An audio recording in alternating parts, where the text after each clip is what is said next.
Please don't forget to subscribe to our channel for more English story. For as long as I can remember, I've always been asking myself one question. Who am I? It wasn't an easy question to answer. I wasn't sure if it meant what I do, what I love, or how others see me. It took me years of learning, growing, and reflecting to finally understand. The early years, as a child, I thought I was just a student, someone who went to school, did homework, and played with friends. I didn't think much about what made me unique. People would tell me, "You're so quiet," or "You're such a good listener." I thought, maybe that's who I am, a quiet kid who listens. But as I grew older, I started to feel like there was more to me than what people saw. It wasn't until I reached high school that I began to realize that I had qualities and strengths beyond just being the quiet, good listener everyone knew me as. One day, during a class discussion, I spoke up for the first time, sharing my thoughts on a topic that was close to my heart. To my surprise, my classmates listened, and some even agreed with what I had to say. It felt amazing to be heard.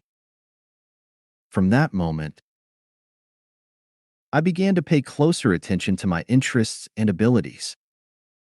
I discovered that I loved writing, whether it was journaling my thoughts, creating short stories, or even expressing my feelings through poetry. Writing became my way of exploring the world and understanding myself. It felt like a secret part of me was finally coming to life. I also started to realize that my quiet nature wasn't a limitation. It was my strength. I could observe things that others might overlook, and I could listen deeply, really hearing what people were saying. I started to embrace who I was, not just as a quiet kid, but as someone with unique perspectives to share. Over time, I began to express myself more confidently. I found my voice, not just in writing, but in conversations and in the way I carried myself. I realized that being unique didn't mean being loud or outgoing. It meant being true to who you are, regardless of how others might expect you to act. Now, I understand that the quiet, thoughtful nature I once saw as a limitation is actually what makes me stand out. It's what allows me to connect with people on a deeper level and to express myself in ways that feel authentic. The journey to discovering what makes me unique wasn't instant, but it was worth every step. The struggles. When I became a teenager, things got harder. I wanted to fit in, but I didn't always know how. Sometimes, I pretended to like the things my friends liked, even if I wasn't interested. I laughed at jokes I didn't find funny, just to be part of the group. Inside, I felt confused. I asked myself, if I'm always trying to be like others, who am I? Really? A turning point. One day, during a quiet afternoon, I found an old notebook in my room. It was full of stories and drawings I had made when I was younger. As I flipped through the pages, I realized how much I loved creating things. Writing stories, drawing pictures, and sharing my ideas made me happy. That moment was a turning point. I realized that being creative was part of who I was. It didn't matter if others thought my stories were silly or if my drawings weren't perfect. They were mine, and they made me feel alive. Discovering myself over the years, I started paying more attention to what I loved and what made me feel like me. I loved helping people, so I started volunteering. I loved learning new things, so I spent time reading and exploring different topics. I also learned to stop pretending to be someone I wasn't. If my friends liked something I didn't enjoy, I was honest about it. I found that true friends accepted me for who I was. As I continued to explore my interests, I realized that the more I embraced my authentic self, the happier I felt. Volunteering gave me a sense of purpose, and I began to see the impact I could have on others.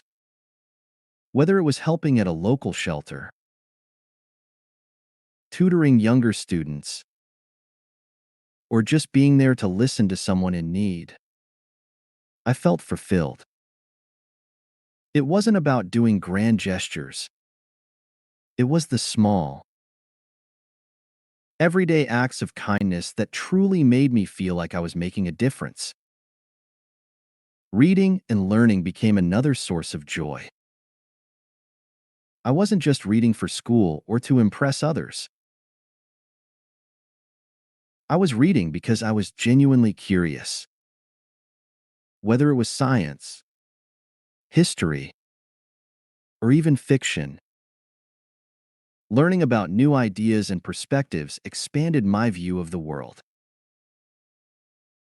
It helped me realize that there was so much to explore and that I didn't need to limit myself to what others thought was cool or popular.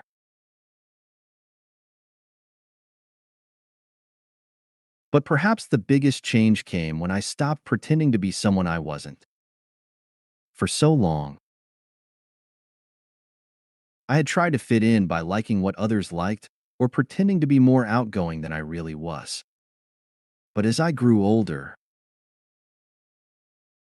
I started being honest with myself and with my friends.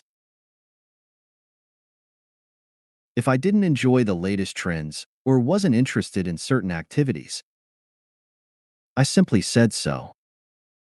To my relief, my true friends respected me even more for it. They accepted me for who I was, quirks and all.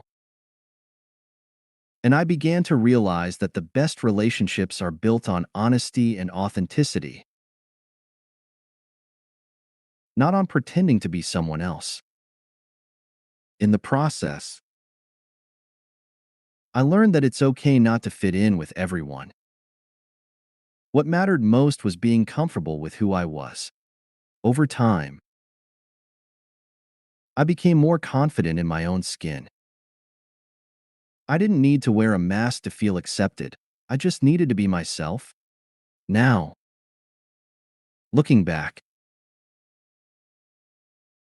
I realize that embracing my true self has been one of the most freeing experiences of my life.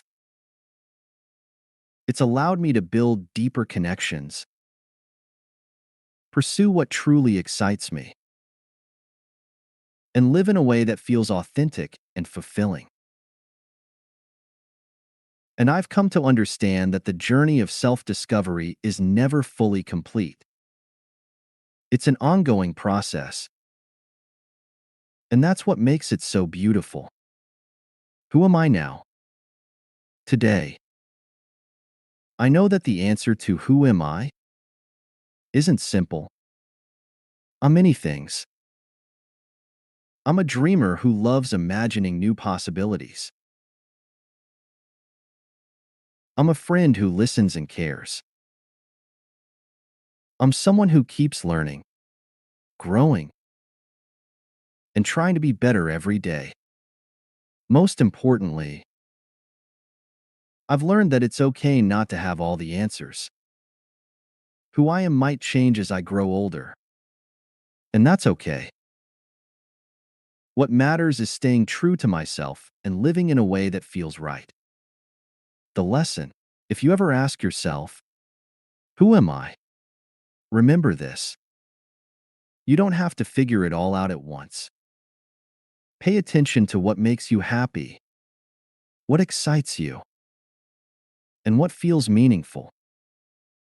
You are not defined by other people's opinions or expectations. You are unique, and only you can discover the amazing person you're meant to be. So, who am I? I'm still discovering, and that's the best part of the journey. I'm so glad you spent this time with me. If you like the story, please give it a thumbs up and subscribe for more. Take care, and see you next time.